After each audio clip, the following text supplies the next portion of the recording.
konseling Islam. Sebelumnya mau perkenalan nggak sama mbak-mbak dulu? Boleh.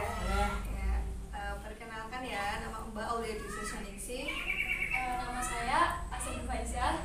Nama saya Korina Tusaka Bersanti. Kami di sini akan melakukan bimbingan konseling mengenai seks edukasi. Oh ya, sebelumnya perkenalan dulu ya adik-adik. Adik-adik nanti perkenalan satu-satu ya. Ida Rafai Fasila dari kelas 7H.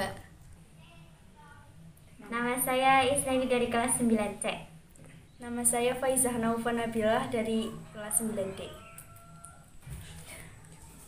Nama saya Lahan Nafisatunisa dari kelas 9B.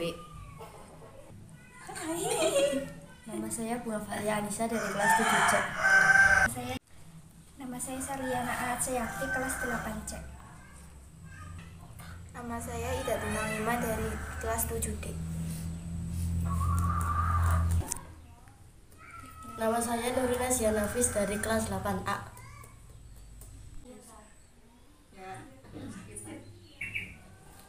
Di sini kami akan melakukan bimbingan kelompok mengenai seks edukasi. Sebelumnya adik-adik itu pernah melakukan bimbingan apa belum di sekolah? Belum. Terus apakah adik-adik itu pernah melakukan bimbingan mengenai bimbingan kan belum ya?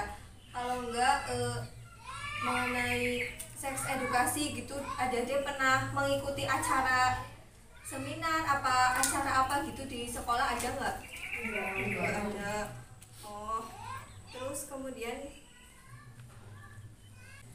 ya, jadi di sini tuh Mbak akan melakukan bimbingan ya bersama adik-adik mengenai seks edukasi. Adik-adik tahu nggak seks edukasi itu apa? Enggak. Jadi seks edukasi itu pendidikan seks pada remaja yang mengedukasi yang efektif untuk memberikan wawasan, bimbingan, kemudian pencegahan bagi remaja dalam menghadapi persoalan seksual yang terjadi pada usia remaja, terus bagaimana mengelola gejolak emosi yang terjadi. Jadi kan sekarang banyak ya masalah kayak di berita-berita gitu kan, adik-adik pernah kan lihat mengenai seks edukasi mengenai pelecehan seksual gitu kan. Kira-kira adik-adik tahu nggak cara pentingnya seks edukasi itu apa? Gak ada yang tahu ya. Jadi itu kan karena banyak kasus gini nih, banyak kasus contohnya tuh siswa SMP di negeri Medan, kayak di sini juga pasti banyak kan ya masalah pelecehan seksual, tapi kan biasanya di sekolah-sekolah kayak gitu kan ada. Di sekolah adik-adik ada nggak? Ada. Alhamdulillah ya, berarti kita masih ya tergolong aman lah ya dari pelecehan seksual tersebut. Kemudian ada kakak mau memberi tahu bahwa pentingnya seks edukasi itu apa. Pentingnya seks edukasi yang pertama itu dapat mencegah remaja melakukan seks bebas. Jadi dengan mengajarkan nilai-nilai tentang kegiatan seksual yang dilakukan oleh orang tua yang sudah sah sebagai suami istri menurut agama dan negara, hal ini akan membuat remaja memilih untuk tidak melakukan seks di luar nikah karena alat reproduksi yang belum tumbuh sempurna di usia remaja dan belum siapnya mental mereka. Kemudian yang kedua itu dapat mencegah kekerasan dan pelecehan seksual dengan menyadari bahwa mereka harus menghargai dan menjaga tubuh mereka. Dengan memberikan pengetahuan seks disertai dengan nilai-nilai agama dan moral, remaja dapat mengerti konsep menghargai tubuh mereka dan tubuh orang lain dengan tidak menyentuh dan melecehkan orang lain.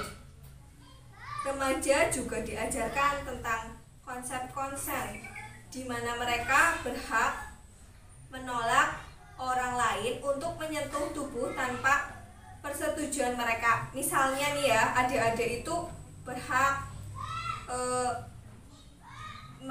menolak, kayak ada misalkan adik-adik udah punya pacar belum nih di sini? Ada yang udah? Udah ya. Kalau mesti ada yang udah nih, nggak ada yang aku ya. Nah jadi tuh kalian tuh bisa menolak kalau ada ya seorang siapapun itu yang menyentuh organ kewanitaan seperti payudara, vagina kayak gitu, kalian tuh bisa menolak ya. Pasti di sini pada masih tabukan ya mengenai seks edukasi gitu. Jadi hal ini tuh berlaku juga untuk orang tua, keluarga mereka, karena mereka itu seharusnya mengajarkan seks edukasi sejak dini agar kalian itu bisa menjaga kayak organ tubuh kalian dengan baik ya. Kemudian yang ketiga, dapat membuat remaja itu mampu menghadapi tekanan dari teman-teman mereka. Biasanya kalian ada tekanan nggak, kayak misal dibully atau di apa fisiknya gitu? Nah, alhamdulillah ada. Oh, biasanya gimana? Ketawa paling ditakut. Yang misalnya kayak ke Biasanya ada sama cewek. Sama cewek. Vio. Baru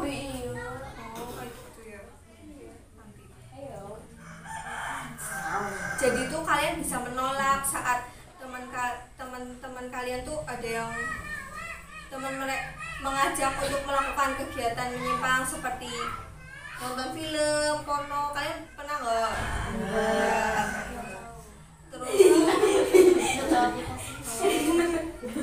Terus melakukan pelecehan kayak gitu. Dengan memberikan seks edukasi ini diharapkan kalian itu menjadi lebih dekat dengan orang tua, dan orang tua itu bisa lebih memonitor pertemanan kalian. Kemudian dapat memberikan informasi yang benar dan jelas tentang perkembangan tubuh di masa peralihan ke remaja. Pada masa ini biasanya itu beberapa perubahan fisik terjadi. Kalian mengalami menstruasi, mengalami membesarnya payudara, terus mengalami perubahan fisik ya pada saat masa remaja ya, masa peralihan dari anak-anak ke masa remaja. ya. Kemudian hal ini yang membuat remaja itu merasa tidak nyaman dan kurang percaya diri. Apakah kalian itu tipe anak yang kurang percaya diri dengan masa peralihan ini? Iya. Nah, di sini peran kami itu untuk menjelaskan bahwa semua perubahan tersebut itu terjadi normal ya, karena masa pubertas itu, perubahan itu tuh normal ya teman-teman. Jadi tuh kalian itu mengalami kayak gitu, mesti kalian pertama kali mengalami menstruasi itu rasanya kayak aneh, tapi itu adalah hal yang wajar ya bagi kita perempuan. Kemudian kalian itu tidak perlu khawatir dan tidak percaya diri dengan perubahan tersebut. Terus yang kelima itu mencegah terjadinya kehamilan di luar nikah, kemudian mencegah pernikahan di usia dini, mencegah penyakit menular, dan memelihara nilai-nilai moral. Pendidikan seks edukasi ini harus diberikan sesuai dengan tingkat perkembangan anak dan remaja. Tujuannya adalah memberikan bekal pengetahuan serta membuka wawasan anak-anak remaja seputar masalah seks secara benar dan jelas. Kemudian seks itu berarti seks yang benar menghindari mereka dari berbagai resiko negatif. Seperti yang telah tadi dijelaskan ya adik-adik, kemudian mengantarkan remaja ke arah kematangan psikologis dan sosial agar kelak mampu membentuk keluarga yang bertanggung jawab. Pendidikan seks ini menjadi inti kegiatan konsultasi pada siang hari ini. Kemudian kemudian Mbak Asa akan menjelaskan apa, Mbak? Jadi di sini kakak akan menjelaskan tentang cara memperlakukan teman lawan jenis. Jadi kan di usia remaja ini pasti kalian kayak udah ya deket atau punya pacar gitu ya. Jadi kan itu kan lawan jenis. Terus gimana sih cara kita memperlakukan mereka? Yang pertama itu kita membatasi jarak dengan mereka. Jadi karena kalau kita terlalu dekat dengan mereka itu kan remaja itu kayak kalau misalnya remaja yang nggak bisa jaga dirinya, terus itu bisa berakhir dengan adanya kayak mereka itu melakukan hubungan seksual sehingga kan bisa mengakibatkan kehamilan di luar nikah. Terus yang kedua itu jangan melakukan aktivitas seksual terhadap teman lawan jenisnya, kayak seperti melakukan aktivitas seperti yang orang dewasa lakukan, seperti kayak berpelukan, berciuman, seperti itu ya. Itu harusnya dilakukan ketika dilakukan ketika sudah menikah. Terus selanjutnya saya akan menjelaskan tentang bahaya melakukan hubungan seksual di usia remaja. Jadi sebuah studi baru itu menunjukkan bahwa seks di usia terlalu muda itu bisa membawa efek negatif hingga dewasa. Kemungkinan besar karena aktivitas tersebut itu terjadi ketika sistem saraf masih berkembang. Sejumlah hasil negatif bisa terjadi, terutama untuk para perempuan. Jadi dampak negatif dari adanya hubungan seks itu kan bagi perempuan nih, misalnya kayak resiko tinggi kehamilan yang tidak diinginkan, terus bisa tertular HIV ataupun penyakit menular seksual. Terus bisa juga mengakibatkan kanker serviks. Terus dan dampak psikologis lainnya seperti kayak stres, depresi, seperti itu. Terus selain itu juga aktivitas seksual yang dilakukan kan bisa menyebabkan kehamilan di luar nikah itu. Nah ini tuh bisa menyebabkan resiko loh, misal kayak menyebabkan kehamilan itu jadi keguguran, terus bayinya itu meninggal, terus kematian saat si remaja ini melahirkan, terus bisa juga mengakibatkan kanker serviks dan juga penyakit menular seksual atau HIV. Ya, selanjutnya akan dijelaskan oleh Mbak Korina. Baik, adik-adik udah tahu cara menjaga organ intim belum? Belum. Yang pertama itu membasuh vagina secara rutin. Vagina perlu dibersihkan atau dibasuh setiap kali habis buang air kecil dan buang air besar. Cara membasuh atau membersihkan vagina yang benar adalah dari arah vagina menuju anus. Hal ini Kayak gini ya, jadi sedikit ya pengetahuan.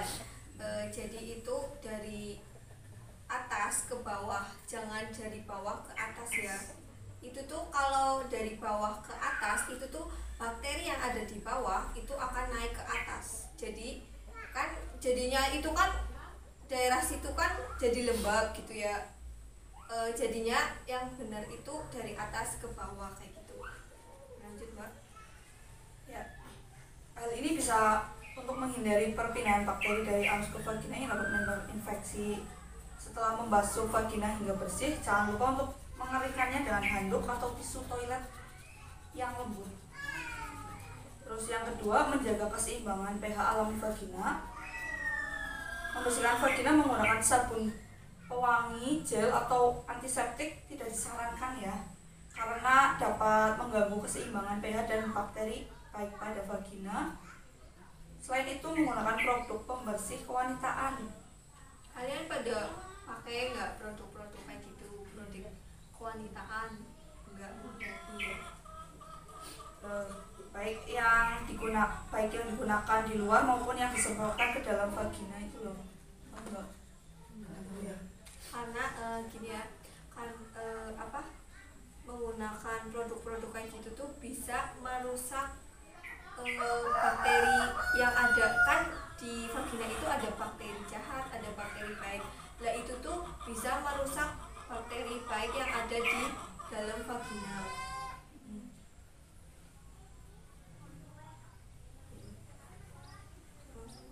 bisa iritasi ya Pak. Iya. Yang ketiga, membersihkan vagina saat menstruasi. Saat menstruasi, membersihkan vagina lebih dari 2 kali sehari. Sering-seringlah mengganti pembalut saat sudah terasa lembab atau basah. Selain vagina, bagian antara vagina dan anus dan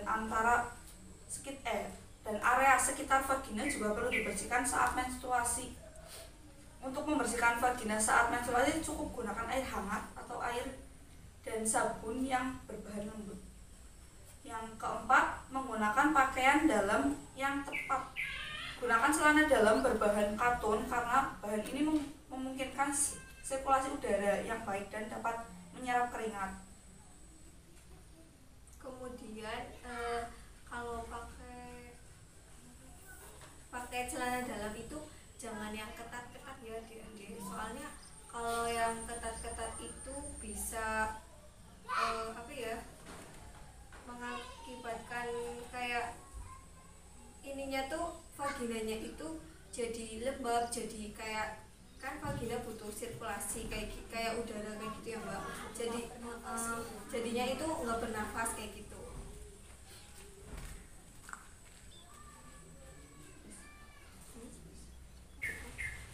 Selanjutnya kegiatan yang bisa kalian lakukan ya supaya kalian itu bisa terhindar dari seks bebas. Yang pertama itu kalian bisa melakukan olahraga. Jadi kayak misal kita melakukan olahraga secara rutin, terus ya jadi kalau misal kita melakukan olahraga kita kan bisa kayak pikiran kita tuh kayak nggak ke seks gitu loh, kayak lebih fresh pikirannya. Jadi kayak kita juga bisa kayak mengambil yang kayak keputusan gitu kan. Kalau misal seks itu kan perbuatan yang negatif kan, jadi kita tuh bisa menghindari seks bebas itu. Terus yang kedua, kita bisa melakukan camping. Jadi kayak kalau camping itu kan pasti dilakukan di alam yang terbuka gitu, jadi ya kayak kita lihat pemandangan gitulah, jadi pikiran kita juga bakal fresh. Yang ketiga, kita bisa mendengarkan musik. Dengan kita mendengarkan musik kan kita juga pikiran kita itu jadi lebih tenang, lebih terarah gitu. Jadi tidak memikirkan hal-hal yang negatif gitu. Terus yang keempat, semangat mengejar prestasi. Misal kayak kita kayak di kelas itu kita mengejar kayak kita harus ranking segini loh kayak gitu kan, jadi nanti pikiran kita kayak fokus cuma sama sekolah gitu. Terus yang kelima, kita menyalurkan hobi kita. Kan kalau hobi kan pasti kegiatan yang disukai kan, dengan kita melakukan kegiatan yang kita suka, jadi kayak kita nggak bakal kita nggak bakal teringat sama hal-hal yang negatif, sama kegiatan yang akan menjerumuskan kita ke seks bebas itu. Ya, kemudian di sini kan kita sharing-sharing aja ya adik-adik. Adik-adik mau tanya apa, mau bercerita, silahkan monggo.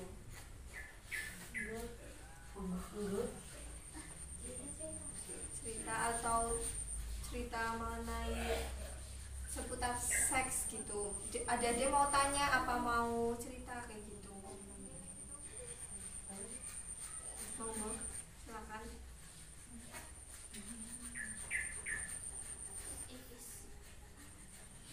Apa itu penyakit menular? Ada penyakit menular ya. Jadi penyakit menular itu penyakit yang bisa menular seperti lewat hubungan seksual atau Kayak misal kita berciuman bisa juga kan lewat air air liur, kemudian lewat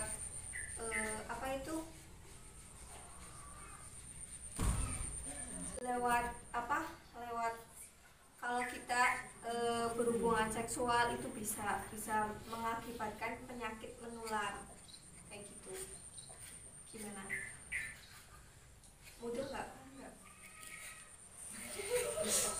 Jadi kayak gini, penyakit menular itu kan ada ya penyakit menular lewat seksual, ada penyakit menular yang hanya bersentuhan itu bisa menular. Contohnya kayak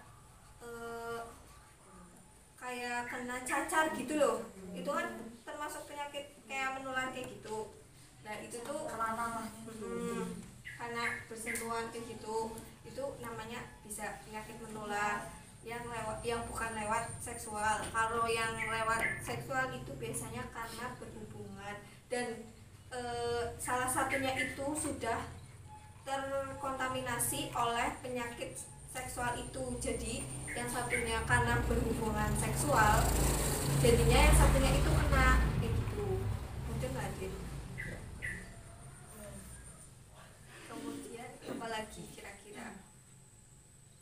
Kalau di sekolah itu pelajaran, kan ada pelajaran itu ya, IPA, reproduksi, itu udah tentang apa biasanya? Tentang apa? Iya, kelas 9 biasanya. alat reproduksi jenis sama wanita, terus cara Jadi itu karena di sini kan masih kayak tabu ya, jadi kayak mesti kalau tentang seks edukasi kayak gitu tuh kayak mesti kalian jorok apa itu kayak gitu ya. Sebenarnya itu nggak apa ya, kita tuh nggak boleh kayak gitu, nggak boleh ya apa sih kayak gitu. Itu tuh karena kita kan masih remaja, kayak misal kayak hal kayak gitu kan masih tabu. Terus juga di sini kan orang tua kalian kayak misalkan mengajarkan nggak seks edukasi kayak gitu. Kalau misalkan kalian lagi udah pacaran nggak boleh ciuman, nggak boleh itu karena ini karena itu kayak gitu. Iya, mengajarkan. Iya, karena supaya kita itu terhindar dari seks bebas. Kemudian terus dengan pernikahan dini kan di sini kan banyak ya pernikahan dini kan, karena ya di daerah kayak gitu kan banyak pernikahan dini akibat MBA tahu nggak? MBA itu married but accident, jadi itu nikah gara-gara karena seseorang itu hamil, jadi itu pernikahan di usia dini kayak gitu. Apakah adik-adik itu dengan bimbingan ini, apakah adik-adik sudah pikirannya agak terarah kayak gitu, jadi lebih tahu, jadi mengerti mengenai seks edukasi kayak gitu?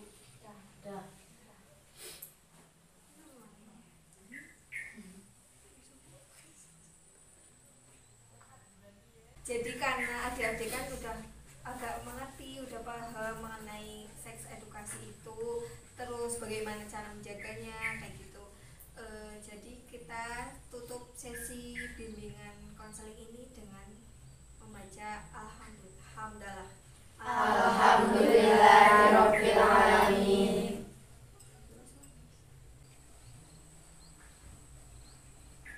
Terima kasih adik-adik telah berpartisipasi mengikuti bimbingan konseling ini. Kami kakak-kakak di sini mengucapkan terima kasih banyak. Mohon maaf apabila ada kekurangan tutur kata yang kurang berkenan di hati kalian. Kami akhiri. Wassalamualaikum warahmatullahi wabarakatuh. Waalaikumsalam warahmatullahi wabarakatuh.